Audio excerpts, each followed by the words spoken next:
मैं तो कभी भी नहीं सोचा था कि मैं एक गवर्नर बनूंगी, लेकिन इतना ज़रूर मैं सोची थी कि मैं थोड़ा क्योंकि मेरे जो फैमिली बहुत गरीबी है, गरीबी थोड़ा मैं फाइनेंशियली उनको सपोर्ट करूं, इसीलिए थोड़ा पढ़ लिख के ऐसा बन जाऊं कि मुझे थोड़ा नौकरी मिल जाए।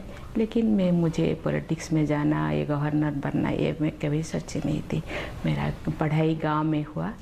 मेरा गांव ओडिशा के मयूरभंज जिला के रिमोट गांव उपरवेड़ा, वहाँ 1 से क्लास 1 से क्लास 7 तक वहाँ पढ़ाई हुआ।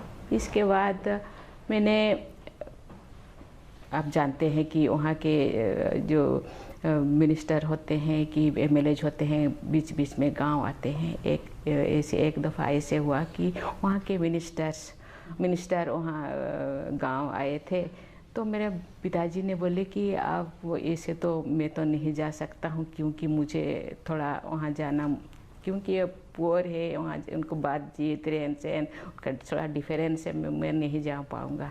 आप तुम जाओ और अपना सर्टिफिकेट उनको दे दो। तो वहाँ मीटिंग चल रहे थे, ऐसे ही मीटिंग के बीच में सर्टिफिकेट लेकर के मिनिस्टर के पास में गई और उनको सर्टिफिकेट दे दिया, क्योंकि वहाँ आईएएस ऑफिसर्स थे, आईपीएस थे, बहुत सारे ऑफिसर्स थे। उन्होंने कहा ठीक है, ये बच्ची गांव से आई है तो थोड़ा उनको भुवनेश्वर हमको मदद करना चाहिए, वहाँ हमको दाखिला करने के लिए उनको मदद करना चाहिए। इसीलिए मैं स्टेट कैपिटल में मैंने पढ़ना शुरू किया। क्लास 8 से मैट्रिक फिर ग्रेजुएशन तक। सुविधा तो नहीं थी, और फिर थी भी बहुत दूर में, और यहाँ उस टाइम में हम लोग जिस टाइम की बात कर रहे हैं, इतना सुविधा नहीं था। आदिवासियों के लिए आश्रम तो था, लेकिन मेरे पिताजी इतना अवार्ड नहीं थे कि वहाँ कैसे एडमिशन किया जाता है, कैसे करने से, किसको बोलने से क्या करना चाहिए, उनको मालूम नहीं था। इसीलिए मुझे गांव में ही पढ़ना पड़ा। और इसके बाद फिर मुझे अपॉर्चुनिटी मिला, तो फिर बाद में मुझे स्टेट कैपिटल में पढ़ने के मौका मिला। नहीं, मेरे तो 2 भाई और मैं, हम 3 लोग थे। लेकिन मेरे जो पिताजी के माताजी, ये मेरे किसको कहते हैं, नानी, उनका इच्छा था कि तुम पढ़ लिख लो, क्योंकि थोड़ा लेडीज को भी थोड़ा आगे जाना है तुम, क्योंकि वो आदिवासी तो जरूर थी, लेकिन वो चक्रधरपुर से के रहने वाली थी, और हिंदी इंग्लिश भी बीच बीच में बोल देते थे उस टाइम, उस ज़माने के। तो उन्होंने कहा कि तुमको पढ़ना है, थोड़ा आगे जाना है। तो मैंने बोला ज़रूर मैं पढ़ूंगी, लेकिन कहाँ पढ़ूंगी, नहीं स्टेट कैपिटल में एक ऐसे मैंने सुना कि स्टेट कैपिटल में एक गर्ल्स के लिए एक हॉस्टल है, वहाँ पढ़ाई लिखाई बहुत अच्छा होता है, वहाँ पढ़ने से तुमको बहुत आसानी से नौकरी मिल जाएगा। तो मैंने सोचा ज़रूर मैं पढ़ूंगी। लेकिन मेरे जो 2 भाई वो गाँव में रहे, इतना फाइनेंशियल सपोर्ट नहीं था उनके लिए, और गाँव में रहे, तो वो थोड़ा जो फ्रेंड्स के सर्कल में वो पढ़ाई लिखाई ज़्यादा नहीं की। गांव में ही उन्होंने रह के मैं ही पढ़ा लिखा। देखिए, मैंने पहले बोल चुकी हूँ कि मेरा एक ही मकसद था कि मैं थोड़ा नौकरी कर लूँ और फैमिली को फाइनेंशियल सपोर्ट दूँ। लेकिन बाद में थोड़ा मेरा शादी हो गया, शादी के होने के बाद थोड़ा फैमिली प्रॉब्लम ससुराल में हो गया। मुझे ससुराल वालों ने कंपेल किया कि तुमको नौकरी छोड़ना है, क्योंकि दोनों नौकरी करने से बच्चों के ऊपर ख़राब प्रभाव पड़ता है। इसीलिए मैंने नौकरी छोड़ दिया, लेकिन एप्लीकेशन नहीं दी। अभी तक मैं 2000 तक मेरा नौकरी में मेरा लिस्ट था कि ऐसे ही मैं कोई एप्लीकेशन नहीं दिया, ऐसे ही मैं रह गया। तो इसके बाद फिर गांव में आकर के एक टीचरशिप भी मैंने की। बच्चे जब बढ़ने लगे तो मैंने सोचा कि मेरे पास इतना सरप्लस टाइम है, तो थोड़ा कुछ टाइम को थोड़ा यूटिलाइज करना चाहिए, मुझे भी अच्छा नहीं लग रहा है। तो मैंने एक टीचरशिप शुरू की। Shri Aurobindo integral education centre में मैंने ऑनररी नौकरी की, जहाँ कोई मैं सैलरी नहीं लेती थी, ऐसे ही मैंने नौकरी की। नौकरी करने के साथ साथ मुझे बहुत सोशल अनुष्ठान से मुझे बुलावा आया कि आपको थोड़ा इस अनुष्ठान में आपको मेंबर बनना है, थोड़ा हम सोशल वर्क भी करना है। मुझे भी जॉब वहाँ मेंबरशिप बनी तो मुझे भी लगा कि ये मुझे करना है सोसाइटी के लिए। एजुकेशन का cultural development, educational development, social development के लिए गांव-गांव में घूमती रही। तो वहाँ के पॉलिटिकल लोग मेरे ऊपर थोड़ा उनका, क्योंकि ये क्षेत्र आदिवासियों के लिए संरक्षित है, इसीलिए मुझे उन्होंने बोले कि आपको तो पॉलिटिक्स में आना चाहिए, क्योंकि पॉलिटिक्स में जाने से आप जितना लोगों के लिए करना चाहते हैं उससे ज़्यादा आप कर पाएंगे। उनका ज़रूरत का पीने का पानी, बिजली या सोशल या कल्चरल या एजुकेशनल, आप उनको ज़्यादा उनको सपोर्ट दे पाएंगे। पहले तो थोड़ा डिस्टेंस मेंटेन करते थे, क्योंकि महिला इतना पढ़े लिखे हैं, फिर वो तो उनके पतिदेव एक ऑफिसर, बैंक ऑफिसर है, थोड़ा डिस्टेंस मेंटेन करते थे। तो मैंने सोचा नहीं, मैं उनके तरह मुझे बनना है। लेकिन आज जैसे मैं हूँ उस समय भी ऐसे ही थे, साधारण सी ड्रेस में। वो पहले बात नहीं करते थे, मैं पहले बात करती थी, अब कैसा है, खाने को दे वो। तो इसीलिए उनको थोड़ा बहुत कंफर्टेबली मुझे मिलते थे, बात करते थे। तो उन्होंने कहा कि यस, आपके जैसा हम लोगों के फिर प्रोत्साहित करने मैंने लगी कि महिलाओं को भी, बच्चियों को भी पढ़ाना है। इसीलिए आज जितने बॉयज़ नहीं जाते स्कूल, आज गर्ल्स बहुत जाते हैं। आज 60-70% गर्ल्स पढ़ते हैं स्कूल में। मुझे बहुत अच्छा लगता है। पहले जब हम छोटे थे तो महिलाएं मीटिंग वगैरह में स्कूल में कोई जाते नहीं थे। अभी हम जहाँ जाते हैं तो अब 70% 80% महिलाएं मीटिंग अटेंड करते हैं, सुनते हैं, सोशल एजुकेशनल बारे में उनको भी जानकारी मैंने वो लेते हैं। मुझे बहुत अच्छा लगता है। मुझे तो बहुत मुश्किल था निर्णय करने के लिए, क्योंकि बच्चे छोटे थे और राजनीति को उस दौरान अच्छा नज़रिए से नहीं देखा जाता है ज़्यादातर महिलाओं के लिए। क्योंकि मैं जिस सोसाइटी से बिलोंग करती हूँ वो राजनीति को मैंने नहीं जाना चाहिए, महिलाओं को नहीं जाना चाहिए, वो सोचते थे।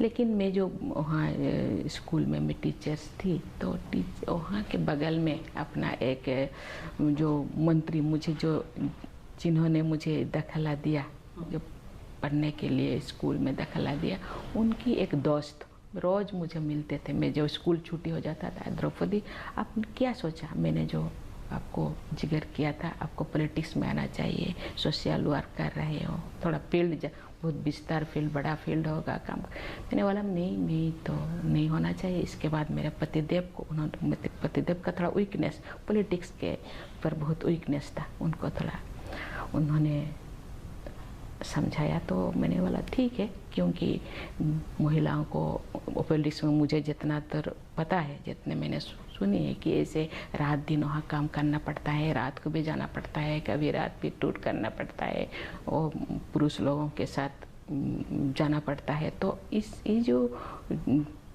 बात आपको अच्छा लगेगा तो ज़रूर मैं जाना चाहूँगी। लेकिन मैं ऐसा काम करना चाहूँ, आप जान, मैं जो भी काम लेती थी तो थोड़ा मैं उसको बहुत अच्छे से रहते काम करने के लिए मुझे बहुत पसंद है। ऐसे खाली मेंबरशिप लेना, ये वो करना मुझे अच्छा नहीं लगेगा। उन्होंने कहा ज़रूर मैं सपोर्ट करूँगा।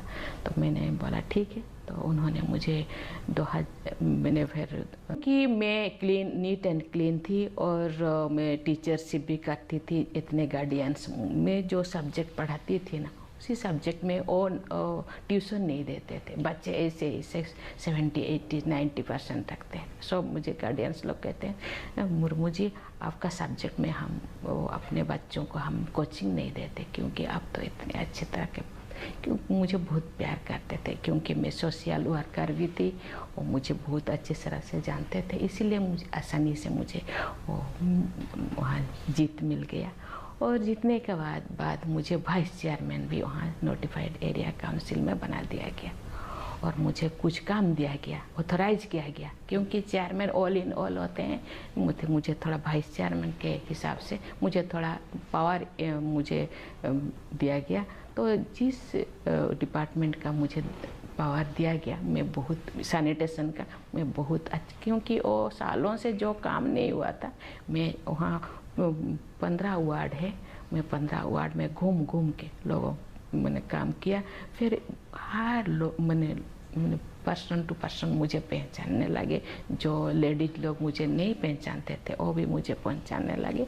फिर जो 2000 में 90 से 5 साल का ये तो आप जानते हैं टर्म होता है, लेकिन बीच में मुझे जो जनरल इलेक्शन आ गया, मुझे 2000 में टिकट दिया गया। उन्होंने कहा आपको तो लड़ना है। मैंने बोला मेरे बच्चे छोटे छोटे हैं, मुझे ये तो काउंसिलर में थी, वाइस चेयरमैन थी, तो टाउन के अंदर मुझे घूमना पड़ता था। फिर अभी तो मुझे पूरा क्षेत्र में घूमना पड़ेगा, तो टाइम नहीं दे पाऊंगी। फिर मुझे थोड़ा, मैंने बोला ठीक है चलिए। बच्चे भी बोले ठीक है माँ, तुम लड़ना चाहती हो तो लड़ो। तो फिर 2000 में मुझे टिकट दिया गया, मैं जीत भी गई। मयूरभंज जिले के रायरंगपुर से सीट से आपने चुनाव जीता। जीतने के बाद फिर मुझे तो पता नहीं, मुझे मंत्री का पद दिया गया, ट्रांसपोर्ट एंड कॉमर्स का। ट्रांसपोर्ट कॉमर्स क्या है, मुझे डिपार्टमेंट के बारे में भी मुझे पता नहीं था। फिर मैं बहुत कोशिश की, क्योंकि आप जानते हैं महिलाओं को थोड़ा मिस इंटरप्रेट करते हैं कि ये महिला है, ये फिर आदिवासी क्षेत्र से आए हैं, क्या कर पाएगा, ऐसे ही देते मुझे। लेकिन मुझे पता नहीं, सबका सपोर्ट मिला, वहाँ भी बहुत अच्छा किया डिपार्टमेंट। मुर्मू जी, अपने इस राजनीतिक जीवन के दौरान आपको क्या कभी ये लगा कि कुछ जो शौक आपके हैं, जो शौक जैसे समाज सेवा का एक शौक था, इसके अलावा कौन से वो शौक थे जो पीछे छूट गए और जिंदगी राजनीतिक जीवन में इतनी व्यस्त हो गई? पीछे तो छूट गई, मीन्स थोड़ा वो जितने रिश्तेदार हैं वो थोड़ा छूट गए थे। लेकिन मैं ऐसे एक महिला हूँ, मैं अपने आप को थोड़ा इतना बढ़ चढ़ कर बोलना नहीं चाहती, लेकिन मैं गांव ऐसे कोई गांव नहीं मैं नहीं गई, ऐसे कोई हमलेट नहीं मैं नहीं गई मैं, क्योंकि वो ऐसे नहीं कहे कि ये तो महिला है क्या घूमेगा, ये बात मुझे अच्छा नहीं। सेल्फ रेस्पेक्ट मुझे बहुत मैं कॉन्शियस हूँ। सेल्फ रेस्पेक्ट, आत्मसम्मान। अब कोई भी ना बोले कि ये नहीं काम कर रहा है, इसीलिए मैं परफेक्ट ऑफिस भी जब जाती थी तो परफेक्ट ऑफिस में जाऊंगी बिफोर टाइम। फिर आने का टाइम कोई भी हो, लेकिन बिफोर टाइम मुझे जाना है, पहुंचना है। कोई भी मेरे ऊपर कोई उंगली ना दिखाए कि ये ऐसे कर रहा है। लेकिन इसीलिए मुझे लगता है कि ये रिश्तेदार लोग थोड़ा छूट गए, लेकिन मैं रिश्तेदार को भी मिलते रही। और थोड़ा मैं जितना टाइम बच्चों को देना चाहिए था पढ़ाई में, इतना नहीं दे पाई, क्योंकि मैं एकदम लग गई कि मुझे अपना मान सम्मान ये और सोशल गांव के मैंने गांव को सुधारना, गांव को बदलना है, इसीलिए थोड़ा। लेकिन मेरे फैमिली का सपोर्ट मुझे मिलता रहा, बच्चे भी और मेरे पतिदेव बहुत सपोर्ट करते रहे। राजनीतिक जीवन और पारिवारिक जीवन महिलाओं के लिए थोड़ा सा चुनौती भरा हो जाता है, दोनों को एक साथ चलाना, क्योंकि राजनीति भी आपका ज़्यादा वक्त मांगती है और परिवार भी। इस दौर में किस तरह के संकट भी सामने आए, कैसे दोनों चीज़ों के लिए आपने समय निकाला परिवार से? मंत्री बनने के बाद, एमएलए बनने का थोड़ा मेरे रिश्तेदार बहुत से, मेरे एक भाई है, भाभी है, उनका बच्चा नहीं, उनको मैंने बुला लिया। मेरे माँ को भी बुला लिया, माँ आओ यहीं रहो। उनका भी फाइनेंशियल कंडीशन इतना नहीं था, उन्होंने भी आ गया। मैंने उनका भी घर भी नहीं था, घर भी बनवा दिया। ज़मीन नहीं था, क्योंकि उनका कोई ज़मीन के अलावा, खेती के अलावा और कुछ चीज़ उनको पता ही नहीं, और बिजनेस नहीं कर पाएंगे क्यों, पढ़ाई लिखाई नहीं। इसीलिए ज़मीन खरीद दी, उनको घर बनवा दिया और तुम खेती करो और अच्छा घर में रहो। और माँ को और मेरे एक भाई भाभी को बुला लिया, बस उन्होंने मुझे मदद की। आज जब मुड़ के ऊपर बाड़ा को देखती हैं, जहाँ से आप निकली, आपने गांव छोड़ा क्योंकि पढ़ाई अच्छी नहीं थी और आप शहर में पढ़ना चाहती थी। आज आपको लगता है किस तरह की तब्दीली पिछले 40-50 साल में जनजातीय समाज के लिए हुई है? क्या परिवर्तन हुआ है, क्या बदलाव आए हैं? थोड़ा बहुत तो बदलाव हुआ है। आज जनजाति समाज पढ़ने लगे, उनके सोशली थोड़ा आगे बढ़ने लगे। गांव का आज कच्चा रास्ता था, आज पक्का रास्ता हो गया। वहाँ ट्यूबवेल अभी जो पानी पीने को मिला, फिर आज इलेक्ट्रिफिकेशन हो गया, थोड़ा बहुत तो बदलाव आया है। उनका नज़रिया, वो भी रहन सहन अच्छा होना चाहिए।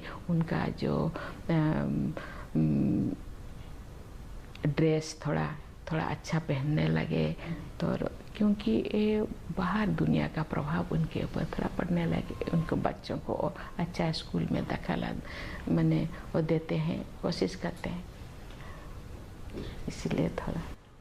महिलाएं जब राजनीति में आती हैं, और जब आप राजनीति में, आपने कहा कि 2 बार जब आपने मंत्री पद संभाले, तो लोगों को ये लगता था कि एक तो महिला और फिर आदिवासी महिला कितना काम कर पाएंगी, क्या करेंगी, लेकिन आपने अपने काम से अपना नाम किया और आपको बेस्ट एमएलए का अवार्ड भी मिला। क्या आपको लगता है महिलाएं जब काम करती हैं तो क्या वहाँ के काम करने के माहौल में परिवर्तन आता है, बदलता है माहौल, महिलाओं के प्रति लोगों की सोच में बदलाव होता है, इसलिए महिलाओं का ज़्यादा से ज़्यादा बाहर निकलना, राजनीति में भी आना, समाज में काम करने की ज़रूरत है? ज़रूर, क्योंकि मैं कहते हैं कि नहीं, महिला भी ऐसे काम कर सकते हैं, ऐसे महल, क्योंकि मैं आपको बता चुकी हूँ कि राजनीति को अच्छा नज़रिए से नहीं देखा जाता। जो मैं राजनीति में आई, अरे वो कर पाती है, वो तो इतने अच्छे हैं, इतने पुरुष लोगों के साथ वो मिलती है, फिर भी वो तो अच्छा है, उसका नाम करते हैं, गांव लोग उनको अच्छा कहते हैं।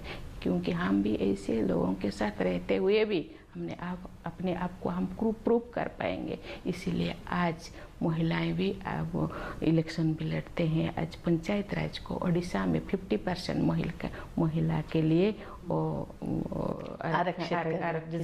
रिजर्वेशन कर दिया गया। और अभी फिर महिलाएं भी अभी कंपटीशन करने के लिए आगे बढ़ते हैं, क्योंकि यस हमको भी कंपटीशन में हमको भाग लेना है। पहले स्पोर्ट्स गांव में होता था, अभी भी हो रहा है। पहले महिलाएं स्पोर्ट्स में भाग नहीं लेते थे, अभी महिलाएं आगे आते हैं। जो महिलाएं शादीशुदा है वो भी कंपटीशन में भाग लेते हैं, रान में भी, और कोई भी इवेंट में वो भाग लेते हैं, एथलेटिक्स में कोई भी, क्योंकि वो कहते हैं नहीं, कोई भी बुराई नहीं, ये तो इतने अच्छा काम कर लेती है, घर का काम, सोसाइटी के काम, पॉलिटिकल काम, सब काम कर लेते हैं, हम क्यों नहीं काम कर पाए। इसलिए वो थोड़ा। मौजूदा समय में तो आप एक संवैधानिक पद पर हैं, लेकिन आपको क्या लगता है कि जीवन में अभी आगे और क्या करना चाहती हैं आप, जो अधूरा आपको लगता हो समाज के लिए भी? समाज को एक मैसेज देना चाहती हूँ, जुनून होना चाहिए, अपने आप में कभी भी छोटा नहीं महसूस करना चाहिए कि ये महिला है, ये पुरुष है, क्योंकि सबके अंदर पोटेंशियलिटीज है। पोटेंशियलिटीज को भी मौका देना चाहिए, आगे आना चाहिए, आगे बढ़ना चाहिए, क्योंकि सबके अंदर किसी ना किसी विशेषताएं हैं। उसी विशेषताओं को लोगों के अगर समाज को देना है, समाज के लिए, समाज आज भी हम कहते हैं कि आदिवासियों में ओडिशा में संथाल प्रोग्रेसिव है, लेकिन इतना भी प्रोग्रेसिव नहीं है कि वो दूसरों के साथ कॉम्पीट कर पाए। इसीलिए और भी थोड़ा अभी भी फाउंडेशन स्टेज में है। आगे जाने के लिए महिला को और पुरुष को दोनों को आगे आना होगा। जैसे परिवार चलाने के लिए दोनों की आवश्यकता है, देश को चलाने के लिए, समाज को चलाने के लिए भी, और अपने परिवार, अपने बच्चों को भी पालने के लिए दोनों का सहभागिता जरूरी है। इसीलिए इसके लिए जुनून होना चाहिए। इसके लिए कभी भी अपने आप को इन्फीरियर नहीं महसूस करना चाहिए। ये समाज को तो कोई भी ऐसे तो कठिनाई तो ऐसे नहीं है कि life is not a bed of रोज, ये कभी भी, क्यों कठिनाई तो आएगा। कठिनाई तो कोई भी, सुख या दुख ये ठहरने वाला नहीं, और जरूर ये पास आउट होंगे, लेकिन इसी के बीच हमको रहना है, काम करना है, आगे बढ़ना है, क्योंकि आगे बढ़ने से ही हम खुद नहीं आगे बढ़े तो कोई भी पीछे से कोई भी हम लोगों को कोई पुश नहीं कर पाएगा, क्योंकि हम लोगों को इसलिए इच्छा शक्ति को थोड़ा मजबूत करना है आगे बढ़ने के लिए। मैं यही कहना है, बहुत सारे मेरे ज़िंदगी में बहुत सारे कठिनाई आई है। मैं तो बोलना, क्योंकि नेगेटिव बात को मैं थोड़ा बोलना नहीं चाहती, क्योंकि मैं इतने संघर्ष से आई हूँ। शायद किसी के जीवन में मैं भगवान को प्रार्थना करती हूँ मेरे जैसा कठिनाई किसी के जीवन में न आए, लेकिन वो कोशिश करते रहे कि वो आगे बढ़े। आपकी कठिनाइयाँ लोगों के लिए प्रेरणा होंगी। मुर्मू जी, अगर आप जिक्र करना चाहें तो ज़रूर करें, क्योंकि वो भी महिलाओं को प्रेरणा देगी। हम जो बाहर से दिखते हैं लेकिन अंदर कितना संघर्ष करके हम खड़े होते हैं, ये भी मुझे लगता है महिलाओं को के लिए एक ऊर्जा होगी। जो 2009 में अपना इलेक्शन में हार गई, तो इसके बाद मैंने सोचा कि मैं गांव जाऊं।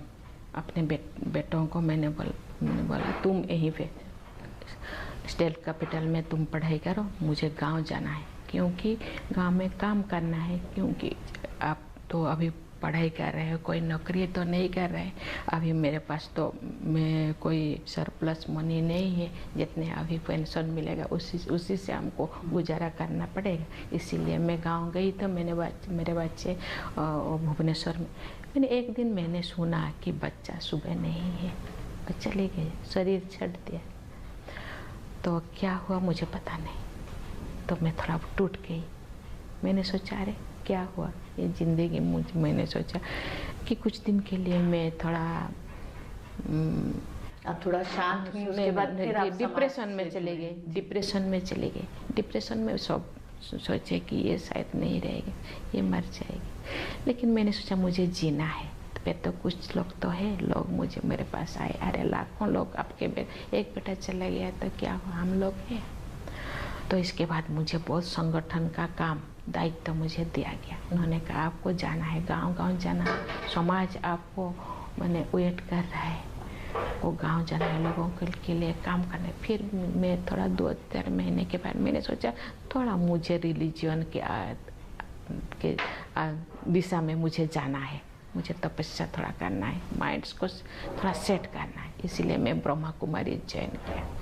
दिन रात मैंने थोड़ा मेडिटेशन करते रहे, माइंड को थोड़ा सेट कर लिया। फिर गांव घूमे।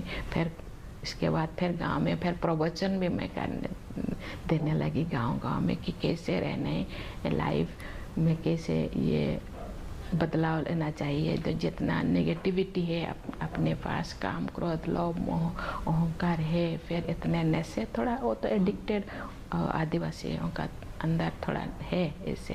तो इसको थोड़ा छोड़ना है, ज़िंदगी में आगे बढ़ना है, परिवार को आगे लेना है। और थोड़ा मैंने करने लगे। फिर 2013 में दूसरा बेटा चला गया और मेरे दोस्तों के साथ और कहाँ तो एक्सीडेंट में उनका भी देहांत हो गया। तो फिर मेरा पतिदेव फिर डिप्रेशन में चला गया। पतिदेव का 2014 में पतिदेव का देहांत हो गया। मेरे माँ का देहांत हो गया। मेरे छोटा भाई का देहांत हो गया।